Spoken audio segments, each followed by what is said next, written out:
Pinangunahan ni Senator Joel Villanueva ang groundbreaking ng Bocaue Cultural Hub na itatayo sa lumang City Hall ng Bocaue, Bulacan. Ayon kay Villanueva, mahalagang hakbang ito para mapanatili ang mga bagay na sumisimbolo sa kanilang bayan. Itinaon ang groundbreaking ilang araw bago ang kaarawan ng yumaong dating alkalde ng Bocaue at kapatid ni Senator Joel na si Mayor Joni na pangarap ng magpatayo ng Cultural Hub noon pa man.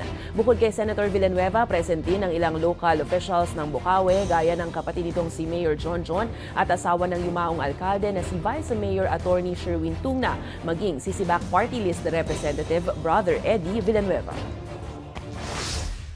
May papakita natin kung saan nagmula ang mga Bocawenyo.